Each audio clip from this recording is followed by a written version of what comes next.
Okay, we're live. I think we probably already were live, but that's okay. The only thing I just need to figure out now is how to make sure that I can put like a link to it on our, just like our Twitter. Yeah, sure. So, you'd think I know this, but whatever. And by the way, for the audio, I'll just copy this. I'll just cut this part out. Okay. Your channel, live now. One person watching. Who's that poor sucker? Okay, we're live. Yeah, okay, we're up. Do you realize that you have third line koozie at the bottom? No, I don't notice that. You're a monster. We're recording a podcast / live streaming. Now, if you want to lurk. Yeah, lurk. Lurk's good. Okay. Hey, Ian, how you doing? Dude, I'm doing great. How about yourself? Everyone's sick over here. Oh, that's not good. I've been unlike everyone else in my office, I'm the person that stays home when I'm sick. So if I have like the sniffles, like I'll work from home, but I'm not gonna cough on anybody. And I like to pretend that that's me being a good person. So I didn't get dressed up or anything like that. Like when I go into the office, I'll wear like button downs and stuff like that. But I posted the the thing I put together about like the worst gift items. One of the things was about like psychos that wear the red button down shirt to go golfing. And one guy's like, I wear that stuff to work all the time. I'm not like you guys who like work in your mom's basement and wear hoodies and jeans every day. I'm like, oh dude, I feel seen in the worst possible way. But people seem to take that post in the way it was intended. So I'm okay with it. Yeah, it was great. I was laughing the entire time. I love it when you... whenever you do anything like life-sided, it's always really funny to me. So, yeah. What happened with Joe Thornton? Oh gosh, so Jumbo kind of poked at a puck that was frozen by Peter Mrazek, and Peter Mrazek responded really maturely by swinging his stick like a nunchuck at Thornton's legs. And then he approached Thornton to have a conversation, but Jumbo didn't really want to have a conversation, so he just threw a right and just knocked Mrazek down, and he was just laying on the ice. Oh my god! I don't. Did he leave the game or what? No, he didn't leave the game, which was even funnier. He was like laying there for a minute, but like he's not off limits stuff though. Like that is so epic. Yeah, he just one punch knocked him down. I don't know if he was a knockout or what, but. I mean, he was laying on the ice for a good 30, 40 seconds. It was that was crazy. My God.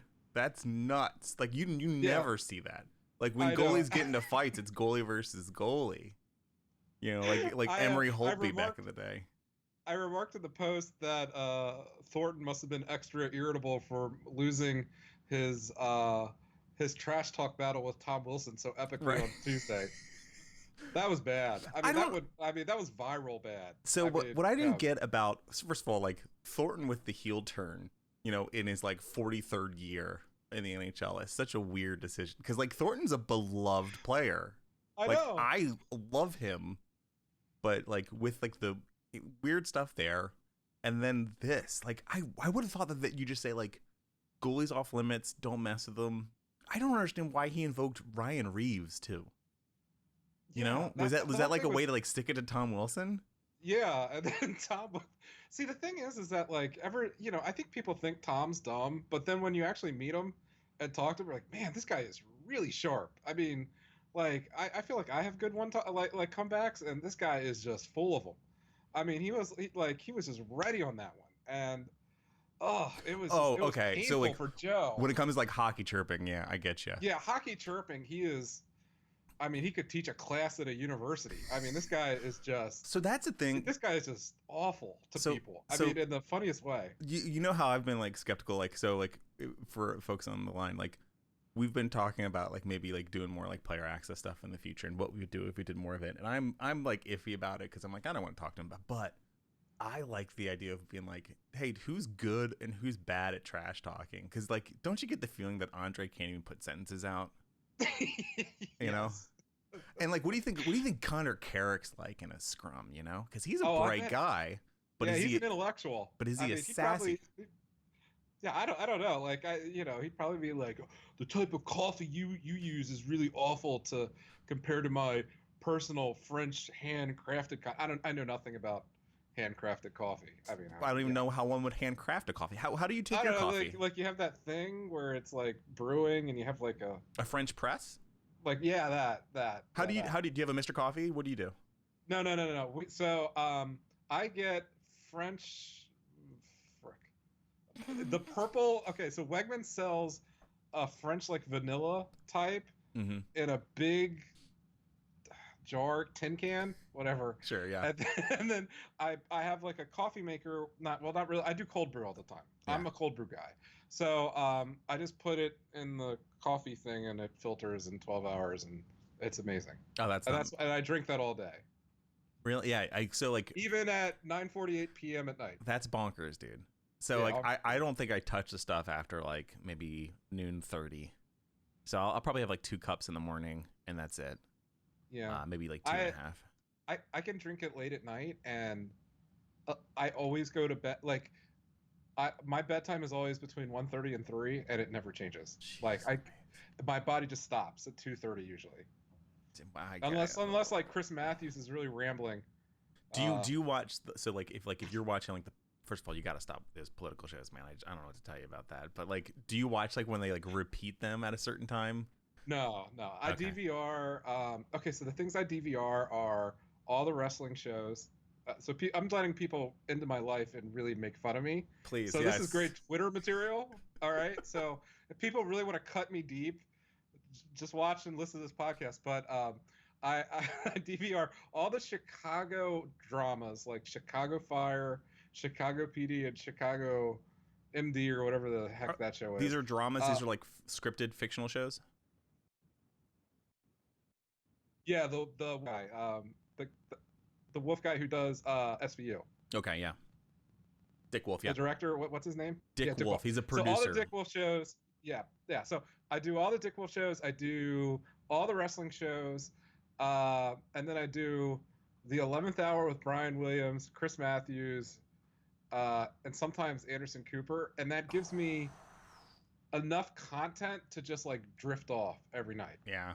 I mean, that's my drift off stuff. That is overload for me, man. I mean, I have an aggressive podcast diet, but I could not do. Also, I've got to carve out a good 90 minutes of my evening for Pokemon, just to acquire Pokemon and trade them with Eileen. Really? Yes. That's awesome. No, that's awesome. Like the fact that you guys shared it, that's really cute. So I played it like back in like 2016, quit pretty like after like a month, and then we kept on going out and like, cause you live in like town center in Rockville, and there's always people around here playing. And so whenever there's like a community day, there's like 200 people playing Pokemon. We're like, what is this? And so she got into it, and then she's playing it for a little bit, and now she like fell in love with it. And I was like, I've got some good old boys, some good Pokemon boys. And so she's like, I've got some like vintage 2016 Pokemon boys, that I like trade. I've got like a Gyarados that I evolved from a Magikarp from August 2016, and that's about as good as it gets, Ian.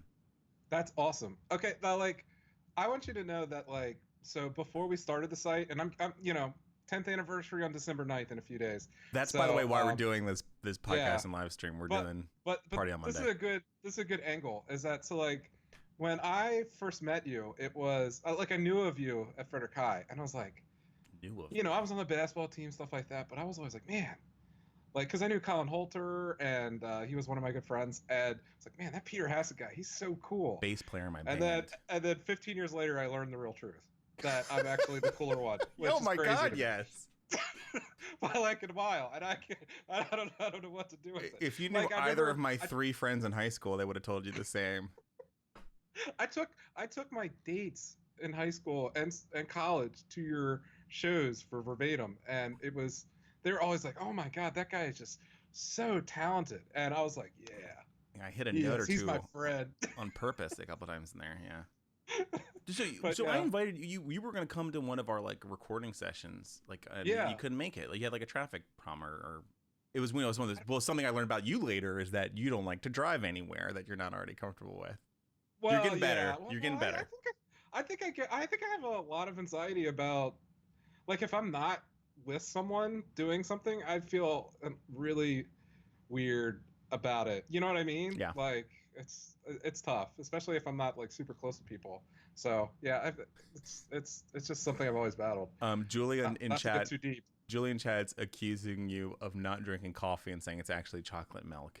No, it's coffee. What does Ethan drink?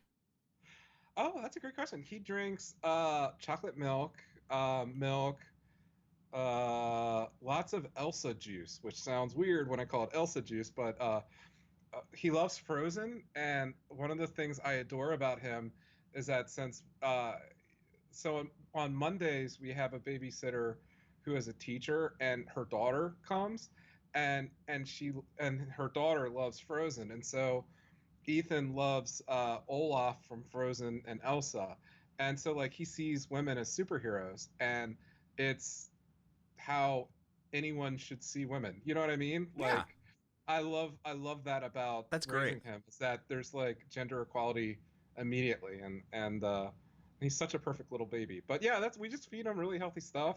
Sometimes he'll like take like my coffee or my soda if I have some, which is rare now, and he'll down it really quick. Yikes. He's like a cat. He's like a cat. Like he'll just grab something and drink it. Like, oh my god, how did that happen? So can we talk about Nathan McKinnon? oh yeah, sure, yeah, let's do it. So I have. Go ahead. No, I was gonna say is that before the podcast started, I saw one of the headline stories on NHL.com, and privately, this is something you harp about, and sometimes on your personal Twitter a lot. So go ahead and please talk about it. So actually, I will pull it up just to show how fancy our Oh wow, our tech is here now, right? So ta-da! Whoa! Yeah. All right, so we have guys that we wouldn't otherwise be able to bring in. The 24-year-old told Forbes on Wednesday, on my next deal, I'll take less again because I want. So the story here, as I understand it, that you're raising to my attention is that Nate McKinnon's like, hey, I should and would take less than I'm valued at. I don't know what he makes. Let's go even further into this. Let's see what he actually makes right now against the Cat. 6.3 for the next 4 seasons. Are you kidding me? I mean, that's pretty darn cheap. But he's RFA, so he doesn't have tons of leverage on that existing deal, and then he expires in UFA. But yeah, he's underpaid. I mean, he's like a $12 million player. He's better than Rantanen. Let's see the 24, so 25, 26, 27. So he'll do another one in 28, so it'll be a little bit past his prime. Yeah. So, I mean, this comes down to, like, the core of the conversation about, like, I don't know, player leverage and what goes into, like, a conversation. And, like, that's such a weird thing for, like, somebody to... Anyway, my position is take as much as you can, because when you do that, you raise the market and increase the pressure on what's essentially like a cartel effect from like managers and team owners that want to suppress costs as much as they can, and they find new ways to do it all the time. And like the Players Association, the union, when they're not in trouble for stealing a whole lot of money, which is the headline I saw earlier tonight, but that seems like it's pretty sketchy. But the Players Union really doesn't represent all players. They seem to represent the richest sort of portion of players, and so that's why you see them, negotiate for shorter, max contract lengths. But they don't do a whole lot to like raise the bottom pay. That's probably still $650K. Like the I don't know, something like that. The player leverage, the player interest is mostly for the richest players. And like you saw, like what was the one that drove me nuts was Shanahan, I think. Like over the summer, or maybe it was last year with the Nylander stuff, or maybe it was this summer when Toronto was going through some other like Marner stuff, the Marner like negotiations. When he like some quotes came out about Brendan Shanahan, so he said, "Oh yeah, we when I was in Detroit, we got together with the guys and we said, oh, let's take less money so we can play together so that we can win a Stanley Cup." And that was in like 96, 97, when there wasn't a salary cap. And those guys were making more money per year, or maybe about the same as the guys are now, right? Because it was like there was no like cap on how much each team could spend.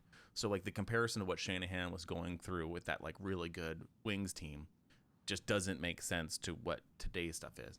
And I don't think that's actually true to what like happened at the time, because those guys had a massive payroll in Detroit.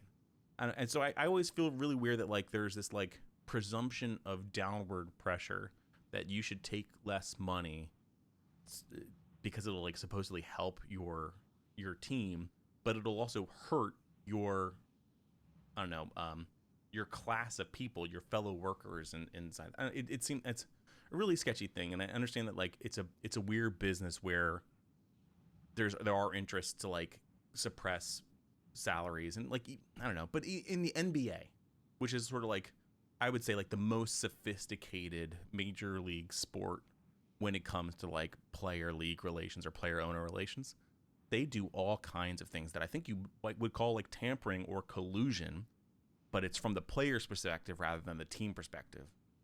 Where they say, oh, hey, everybody, let's come over to the Clippers. No one does that. No one goes to the Clippers. But everyone goes to the Golden State Warriors or something like that. And everyone's like, hey, this is the most entertaining sport that there is right now. That's a healthy league. I don't know. It's still the elite players getting away with murder, but I have a lot more tolerance for that than I do for like 31 or going on 32 billionaires or, you know, the owner's interest is the least important to me. And the viability of the sport is more important, and making sure that the participants of the sport can do so in a self-sustaining and ethical way. So like I don't know, I'm worried about you, Nate. Don't take less than you're worth, because then it'll put the same pressure on your fellow worker. I remember a specific rant over the summer too, when a lot of Caps readers were suggesting that Holtby should take a hometown discount, and you got really mad. That's when you got really mad. What happened 2 years ago with Devontae Smith-Pelly? Where's Devontae Smith-Pelly right now? He's in Kunlun. The KHL. He's playing in the KHL. In China. He took a smaller deal in dollar value and term than he was worth upon winning the Stanley effing Cup, so that he could stay in DC, from which team he effectively got cut in February. Didn't play another NHL game, as far as I can remember. Maybe he did. I don't know. Actually, I have no idea. He played in the playoffs. Okay. He played in the no. He played in the playoffs for the Caps. Yeah. Am I? This brain is just nothing. Anyway, so but now you couldn't get another deal in the NHL because he got bought out in his 1 year deal, and now he's playing in overseas, and I'm happy he's playing. I'm happy he's participating, but my heart breaks for him. Now there is the other side of this that I have some, I don't know, more complicated feelings for, and this is something that you explore. But like did you see the Carl Alsner story? Was it on The Athletic or something like that? I didn't read it, but I had it on my list for the night before bed. There are some pull quotes in there, so let's go to that one then. Yeah. Do I have that? Oh, pull it up. Pull it up. I will. But do I need to log in? No, I don't. Hell yeah. Okay. Let's see. Yeah. Let's see. Gift a subscription and get a free T-shirt. Is that a thing? Gift? Yeah. I'm not. I think that means like buy it for somebody else. All right. So here we are. NHL. Where's Alsner? This is pretty brutal. Good stuff from Burnside here. So the quote is like give it all up. Nope. Yes. Okay. So he's talking about his deal with Montreal, which when he signed it, we were all like, oh, this is a bad idea. Like this, Montreal's gonna regret this, and they did, and they effectively, did they buy him out for? They waived him for the purposes of buyout, right? No, I think they buried him in the AHL. They buried him in the AHL. I don't know if it was to buy him out. I don't think so. Right. So he's still making a butt ton of money because he was on a one-way contract, which like his deal, he's guaranteed that cash, and he actually doesn't even get the escrow anymore. But now he's saying, I would give away his $4 million annual salary against, I don't know if it's against the cap or not, if he could play back in the NHL full time. And I sort of understand that, right? Like if Olsner was making $800K, which, might be a fair, I don't know what his like conditioning level is at, but if you're paying like close to league minimum for Carl Alsner, that might be a good deal. I don't know for sure.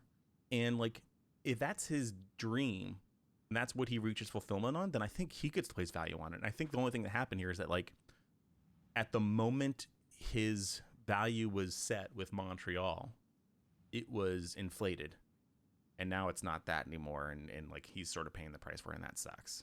So like, yeah, that's sort of the other side of it. And so like, I'm not an absolutist about this. I think I understand it both ways, but I don't know. Bummer, right? I should have written about that today. It's Maybe there's still time. It's a really sad. I mean, it is a Yeah. bummer of a story, and like as much as like Cole Walsner had a bad final run with the Caps, but man, he was a great player for a long time, And a he great played. person. Yeah, Great everything. sweet dude. Like couldn't open a jar of pickles, but other than that, No, he blocked so many shots that his body broke down, and Yeah. he never recovered from it. Didn't he have a sports hernia? And he never recovered from that. is that right? Is that the And one that and did then it? yeah, it's the groin that had that ended his career too. Yeah. And yeah, I mean that's just what happens. I mean, but he's the type of player that you, when healthy, you would build a championship team around, really, because They were darn close to doing it Hershey, in 2017. I mean, yeah, and he was Carlson's pairing guy for how many years? 5 They probably. won multiple Calder Cups, I believe, in Hershey. I mean, he was a great player. They and got called up pretty close to each other in 2010. Really right when we started. Actually, I bet one of our first like couple recaps was like, "Whoa, who are these young lads?" I think it was Alsner first who came up too.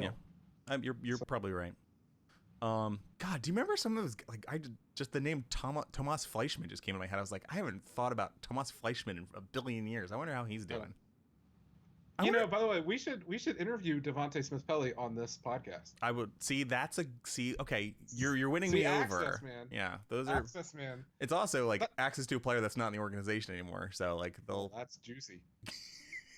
Well, he's okay. To DSP's DSP is very, when he responds to questions, he keeps it to within 5-word sentences. So like, if you ever wanted to get a really long answer about something, you would have to ask him 35 questions We can to do get that. him there. We can do that. He's a really sprite guy, though. I mean, he's very shy, I think. That's good. I like a shy guy. Tell me about Monday. Tell me about the party. Oh, so which is on Monday, by the way, not Tuesday. Ian sucks at calendars, everybody. I do. I have no idea. I don't even know what today is. So Monday we are hosting a party at Walker's Sports Bar again, which is right behind Nationals Park near Navy Yard, and we're going to celebrate our 10th birthday with all of you. And one of the things that we're doing is this time, instead of selling merch, we're just giving stuff away. Sweet. And the first 88, maybe even 100 people that show up to the party, feel comfortable saying this now, is we're going to give them a free 10th anniversary puck, retail $10, and we just love to party with you. We'd love to spend time with you. I think this is just going to be one of those, me and Peter, are usually at home, and we're kind of away from all of y'all most of the time, and there are specific moments where just emotionally and we just want to hang out with you guys, and I think Monday's going to be really fun. Last year, when we celebrated our 9th birthday, Alex Ovechkin scored a hat trick, went on Instagram after the game, followed us, and then said, I love you, baby. Wait. He said, RMMB blog, happy birthday, keep going, and best of luck. Heart, and then kissy face. So hopefully we'll get another hat trick from Ovi again. Oh, hi, Ovi. Hi, Ceramic Ovi. Who are they playing on Monday? They are playing, I don't remember anymore. I got the spreadsheet right here. Is it Carolina? Oh, no, I don't have the link to it. I'll just go to the website like a pleb. But please come to the party. Drink beer, be merry. Come get our free swag. The jackets. They're playing the jackets. Yeah, and wear RMB shirts, or I don't know, whatever. We've had readers who have met and gotten married, and one's having a baby on the way. Yeah, we've had multiple people meet at parties and get married. So you today, I don't want to, like, this is a slight tangent, but you today, normally you wear Russian Machine shirts. I imagine you don't actually own any other clothes, but today you're wearing a Breaking T-shirt. We were doing a video thing earlier, but can you show me what it is? Yeah, sure. We are I was going to say champions, right? Obviously, yeah. So it's We Are the Champions. It's the one where the Nats are shirtless on the Zamboni. That's great. And so one of the things is that the person who created that company is Jamie Mottram, who is behind For the Win on USA Today. Well, go back in the day though. Mr. Irrelevant, Yeah. AOL, So, yeah, like, Fan House, right? Mr. Well, I mostly knew him from Mr. Irrelevant, like from like a billion years ago. Like when I was like, I'm gonna find some DC sports and Caps, you know, proximal people to follow on Twitter in like 2008 2009. Like Jamie was in that group. You know, it was like Japers Rink and like, oh god, there were some back in the day there. Steinberg. Yeah, Steinberg was definitely in that group, and obviously like Vogues and stuff. But like, yeah, he was an OG, and he did like a regularly scheduled podcast that I always enjoyed. I think Jamie's a really bright guy. And the interviews that they did about like the breaking tea stuff is really interesting. Yeah, like he is the Jerks thing. The Jerks shirt was him last year, right? Yeah, the Carolina Hurricanes, Don Cherry Jerk shirt, a bunch of jerks. He's a visionary, just like Dan Steinberg. Like both of them are in my mind, they're equal in terms of just visionaries and brilliantness. And I mean, someone who creates viral shirts, I think with Kara and Rachel on R&B, and mostly them now because I do most of the writing. I did the Loft shirt. Hello. You did the Loft shirt. I didn't was not do it. I just came up with the horrible. idea, and then Kara did it. It did not go viral, right? It went You're virulent. probably the only person who bought it. I also have the mug too. But it's cool that like I think the thing I admire about Jamie is like I see how you could do a company like this and make it work, but he actually is able to navigate the red tape. He has these relationships. He forms a great team. And he's just an amazing businessman, and I admire him. And one of the things that one of the biggest compliments I've ever received while doing RMNB was when he did. So they were doing like before the Athletic DC arrived, he basically had like a draft of the best like bloggers or media people. And I think he picked me first overall. And as someone who has, semi-poor, not anymore as much, but like as someone who has semi-poor self-esteem and, doesn't really understand what my value is at all, that was probably one of the big bits of my life. Because I remember, 15 years ago watching like Blog Show on like Comcast Sportsnet, just thinking that was the raddest thing. Yeah, I remember that was a great podcast. I remember that was a really sweet thing that he and Dan said about you, and they were absolutely right about it. What was I? Yeah. So you brought up Don Cherry. Is there more you want to talk about the party? Well, with the party, yeah, it's just we would love to have all of you out there. I've reached out to a bunch of our former writers, and hopefully we get a bunch of them there. I think. We seem to be having some technical difficulties with Ian's signal, so I'm just going to vamp while he's reconnecting. He said that he's spoken with a bunch of former contributors and writers to the site, and they will be attending the party. Hopefully, Ian, are you back? Yeah, sorry. No worries. I repeated your spiel, so it's all good. Oh, great. I knew you were saying you're saying you talked to old contributors and stuff, and they may be coming out, right? Yeah, I think Chris is coming. And a lot of people that we really love. So excellent. I'll be there. I'm excited for it. Eileen's coming too. I really like Walters too. That place is rad. I hung out with Chris's mom last time. Have you met? Oh, Chris really? Yeah, Chris's parents are great, and Chris's dad is into like the same music that I'm into. We're not like the heavy metal stuff, but like we like, I don't know, like the band, and I think he's more of like a Grateful Dead guy or something like that. But like crunchy old folk stuff from the late '60s, early '70s. So we talked about that last time. He's great. The contrast between Chris Cirillo, who is really actually an amazingly cool guy, yeah, which he will never admit, but he's really cool. But then like his parents are like really extroverted, where he is really introverted. It's really so fun. It's just funny. It's funny to see them around each other and the contrast.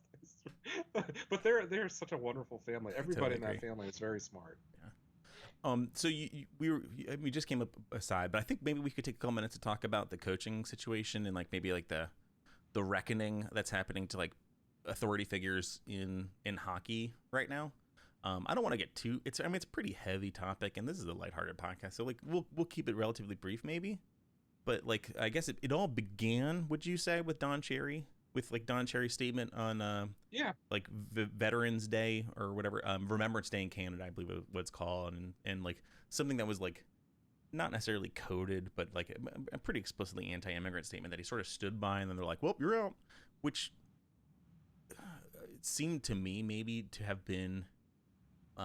There's always like a bunch of angles to it because like I think like people saying, "Hey, that's jacked up," and it's a pattern of jacked up behavior from Cherry that's gone back at least 20 years, and that's one valid perspective to it. I always am a little suspicious about like the employer's perspective on it because it seemed to me like Hockey Night in Canada wanted to get rid of him last summer, and then they just had an excuse. And I feel like that same thing might have happened with Bill Peters in Calgary as well.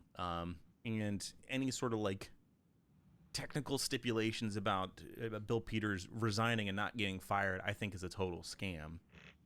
Because what almost certainly happened, allegedly, Peters speculating here, is that Peters had had his contract terminated and had some kind of like exit payment. He got paid to leave on his own terms rather than it be like a firing for cause necessarily, which may have been what the team wanted to do, but probably was not possible from the legal perspective. So like I'm always like iffy about it, which is not to say anything on like the merits of like the substance of these things that these people have done or said, which I don't think is excusable at all. I'm always like cautiously skeptical about how the actual like separation of the relationships go. And now this is spreading out to obviously Mike Babcock, the bad cop in Toronto, being fired for on ice reasons, and then immediately after he was fired, in true Torontonian fashion, everyone collectively backs up a bus over the guy and says all the things they didn't like about him. I do want to say, and I haven't reported it, and I probably will keep it here because it's up to the person who would want to tell me. I'm hearing. Yep. You there, folks? Yeah, keep going. I'm sorry. I am having connection issues. So there's one person that I talk. There's a bunch of players that I talk to off and on, and there is one player that I've talked to that has told me about an emotional abuse issue that they've had at Babcock in the past, and I've actually been seeing if they would be willing to go on the record about it. But I had heard about that years ago, so it was interesting that it came out now to me. A lot of times I hear about things and I'm just like, well, I can't do anything with that because it's off the record, and and then when stuff happens like this, it's really interesting, the reckoning. I think Mike, the opinion of Mike Babcock, I think there's a lot more stories about him that could be told in the future. Because and it's interesting to hear stuff about like Mark Crawford and some of the things that he did too. But it's an interesting time because like when I played sports in high school, I mean it's not like my coach was asking how I was feeling. I mean, he would say horrible things to me, and there was a level of emotional abuse that you had to take to play sports, at least even in high school for me. So I also am kind of confused by it. Like, why is now this time? Obviously, I think the Bill Peters thing is just beyond awful, and it was uncomfortable for me every day he remained as coach after that accusation. He was removed from his like authority position same day or next day. Yeah. And so like that part is like that was like the short-term concern for me, and then the rest of it just had to take its time to work out. I was okay with that, but like yeah. When you were talking about like high school coaching, so like I was like a competitive swimmer in high school and then into college, and I stopped pretty early in college. I had a bunch of coaches, and I have to say that I never experienced anything like what I've heard other folks talk about.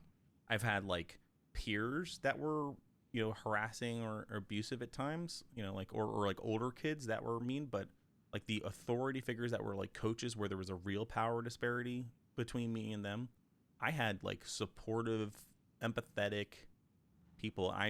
And like looking back on it, I have like a sense of, I don't know, gratitude for it. that I don't know if I'm certain I didn't have at the time. I just thought, look at that dork over there telling me to swim butterfly. Like, screw that guy. No, like I don't know. Like I remember all those people's names, and I don't know. I treasure those memories. I don't know. I feel bad that people didn't have those good experiences. It makes me really sad to think that like those kinds of abuses are systemic. I'll tell you one story, and it's really sad. I'm not going to say who the coach is. I don't want to throw him under the bus. But so my senior year in high school, my mom ended up having a blood clot, and she ended up losing 90% of her colon. I think it was the small intestine. She has a really rare blood clotting disease. So I was 17 at the time. I was playing varsity basketball. Basically, my dad moved out to live with my mom in the hospital. And so for about 3 or 4 weeks, my mom was in really bad shape. And then there was one morning she almost died in the ambulance. They took her to Georgetown. They opened her up. They took out most of her intestine. And then basically I came down to say goodbye to her because they said that she had like a 10% chance of living. The next day they reconnect her colon. She pulls out of it somehow. My mom is a fighter. That's where I get a lot of my positive, I think, traits is from my mom. But anyways, I was playing basketball and I wasn't sleeping because of this. And I remember it was like 2 or 3 days after they reconnected my mom's colon. I came back from Georgetown. I was living alone at my house, which was really hard for me as a 17-year-old. And I remember I started a game. I forget who it was against because I don't remember the high school. I think it was in like Montgomery County. And I just wasn't running as fast as I usually do. It's like there's sometimes when you play games where you just don't feel a little off. And I just wasn't myself. I was like 2 steps slow. I hadn't been sleeping. I was in a daze. I was in a physical, emotional daze for my mom.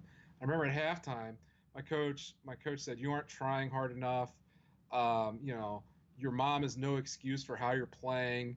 And he started ripping into me and saying just like effort stuff. And I remember I tried to fight him.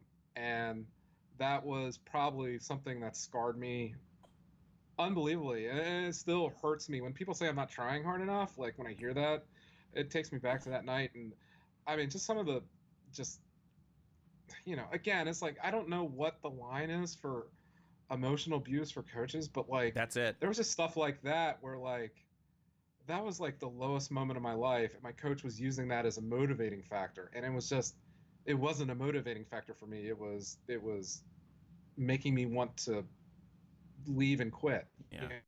And so I can't imagine what some of these guys have gone through like the 90s and 2000s. I mean, we heard about Bruce Cassidy, ripping into I was thinking that Ole too. and Brendan Witt. Yeah, and I just think I think one of the things that's great about life and the great about life that we're living right now, not to be an optimist, is that we're seeing equality with men and women. We're seeing we're working towards that. We're seeing, we're actually having conversations about these issues, and coaches are getting tossed out when they do awful stuff. Like, I think that authority and that power stuff is starting to get worked out a little bit. Like, we're finally having those conversations, and I think it's great for hockey. I mean, it probably took 2 or 3 decades too long to get to, but I mean, it just that stuff is hard to get over. I mean, people like hockey players aren't like transactions; they're actual real people.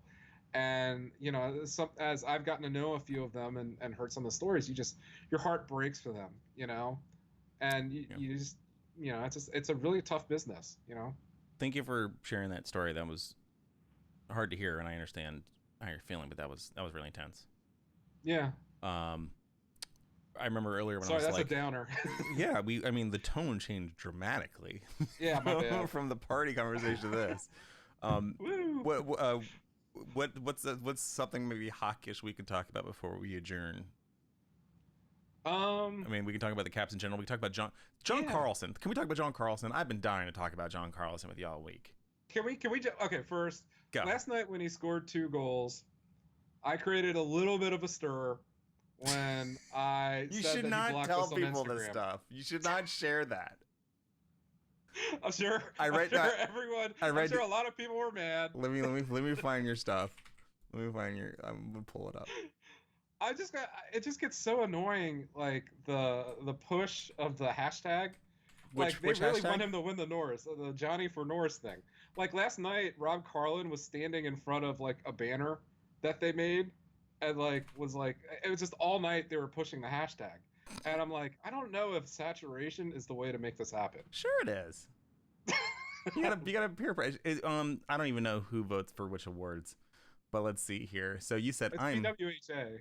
I'm still extremely skeptical John Carlson is Norris worthy, mostly because he blocked RMMB on Instagram. Okay, so, and then a crying face emoji. The fact that you couched it, like that's obviously a joke, right? Yeah. Oh, yeah. But I also know you, and I know that this does bug you a little bit. And then you said Johnny block button. What the hell does that mean? Well, that was just because they kept on saying Johnny for Norris, so I did three syllables Yeah. or whatever. Johnny for Johnny block button. I thought that was funny. I don't know. So I found it hilarious. So then Craig Lachlan went after me and said, "Get over it." And then I thought I had a great joke back. I'm not sure I'm the one who has something to get over. I don't know. I just thought the whole thing was funny. I'm awful. I don't know. I'm awful. I should So I feel like now that I need to counterbalance.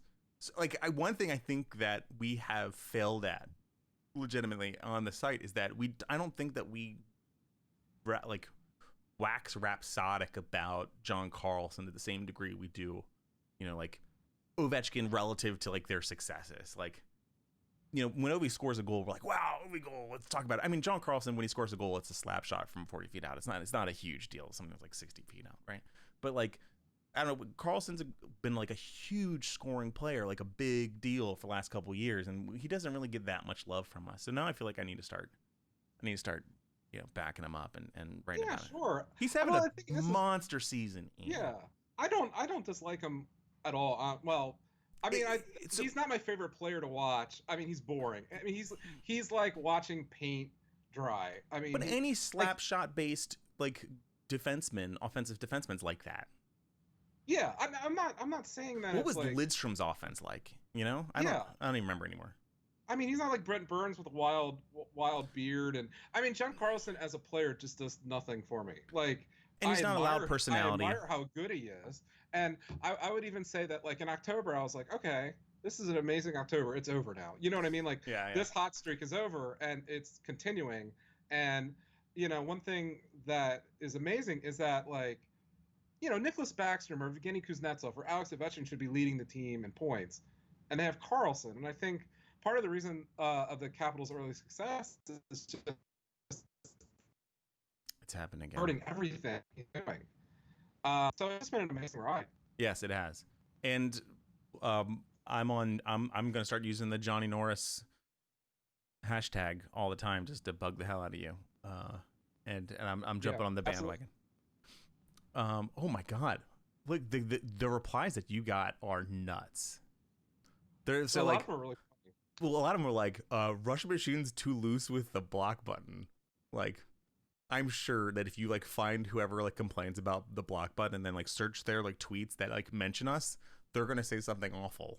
Like it's like guaranteed. Like we're not like arbitrarily blocking people. Like, no, you're harassing us. Leave me alone. I don't want to see this. I think it's usually, I would say that we block like 0.1% of people, and it's usually something that is just so beyond awful. And I think some people just don't recognize how awful it is. It's hard to like personalize like the whole like a big thing about like the Rush Machine thing is like we don't make it like Ian or Peter. It's not like I or it's always we, and so it's like depersonalized by design, and so it's easier to, and like also we're extremely self-effacing and sarcastic on it. So like people are like, well, I can just dig the knife in while they're joking about it, and it does cross the line sometimes. If you say the word cadre to me, that's an instant block. I can't do what people think. When people get like personal with me, like that's when I get really weirded out. Or like there was someone on my Instagram who kind of was like I posted photos of Ethan beating me up, and someone said, you've been having bad tweets lately, and that made me feel really uncomfortable. I don't know why. I was just like, oh, you should change your name to Good Tweet Ian. Photo. This is like a fun photo of my son like beating on me, and I don't know if this is a joke or if this person's actually mad at me. I don't know how to respond. Yeah. But like, yeah, being on the internet is kind of interesting. But yeah, I think things got a little negative after Locker told me to get over it. But Did he tell you over a tweet or over a tweet? Yeah, okay. he retweeted. He did a manual retweet and said get over it, which I found really funny. He did a manual retweet? Yeah. What? Well, I don't know. It's just an old school. Like, do you mean like a quote retweet, or did he like copy the text? Okay. Yeah, quote retweet. I'm sorry. Manual retweet's like a 2012 thing. Oh, is that the one you? Oh yeah. Right? Do you remember back in the day? Those are type Yeah. RT before. I don't know. Like I think I'm like, I don't know. The way I joke is can really rub people the wrong way because No crap. Yeah, you're not. I'm not as nuanced with words as you are. So I don't know. I think it's just one thing that is important to keep in mind, and this is my advice not to Ian but to everyone else, is that Ian always means well. He's the least malevolent person you'll ever meet. It's just he's just a goofball, and as long as you keep that in mind, everything sort of gets a good halo effect around it, and it seems it'll go down smooth, I promise. And sometimes I watch hockey so much I cannot handle all the promotion of hashtags. So let's wrap it up with this. Friday night Anaheim game. Garnered Hathaway. I know that you are an anti-spitting activist. Oh, can we talk about that actually before? Like, I think that would be an interesting conversation. Sure, but let's keep it brief because it's bedtime and Eileen's gonna start watching House without me. Oh no, okay. So like, a lot of people were like, well, I made the comment that I thought that he should have been suspended for like 10 games at least, and a lot of people got really mad at me about that because they're like, well, people are elbowing people and they only get like 1 or 2 games. And it wasn't like I felt like that was like kind of not really arguing my point because all discipline in the NHL just makes no sense. Right. I just thought that like, if you get in like a knife fight and then you take out a gun, that's a weird comparison, but like I just felt it was just so disgusting and despicable. Like I get that you're gonna have an emotional reaction, but you're already kind of like in a fight, so like, go after the guy. But like when you do that, I just thought I found it really wussy and gross and awful and disrespectful. And for me, it was just, I don't know. So like, I understood everyone else's perspective, but for me, that just really crossed the line. And please tell me how wrong I am.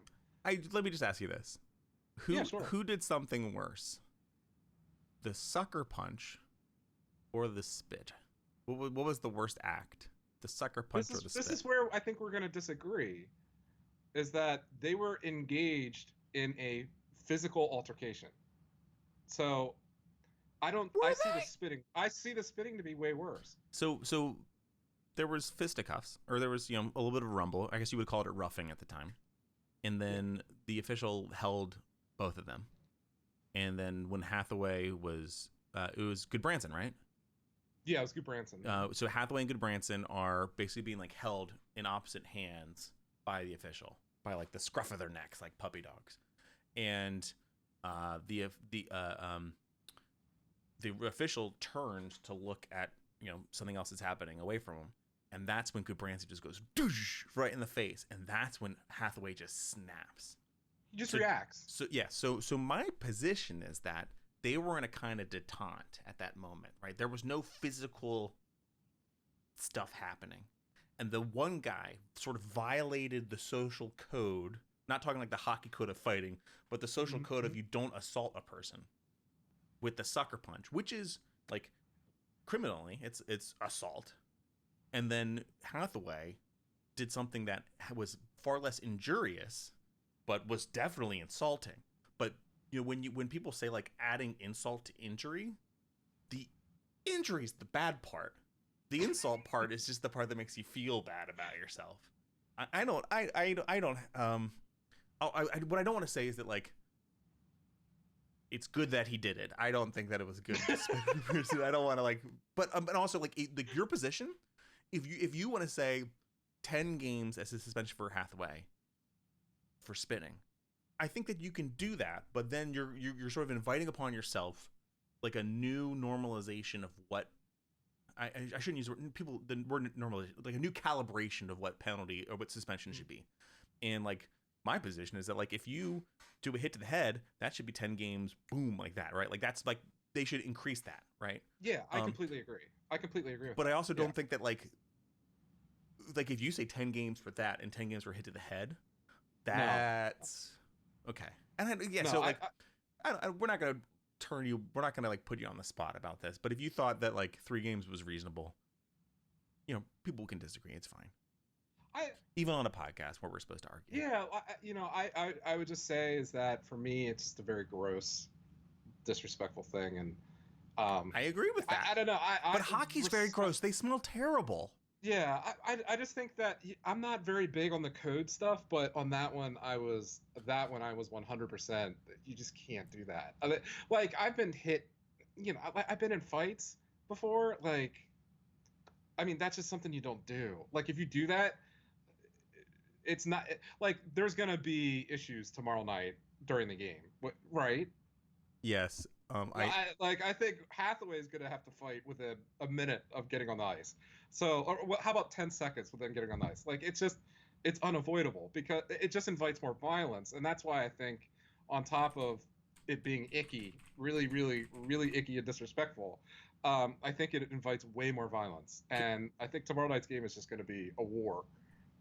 Hey, good sell job for NBC Sports Washington. It is, yeah. What was Good Branson's quote about like what he thought about the hit? It was weird. Oh, the hit?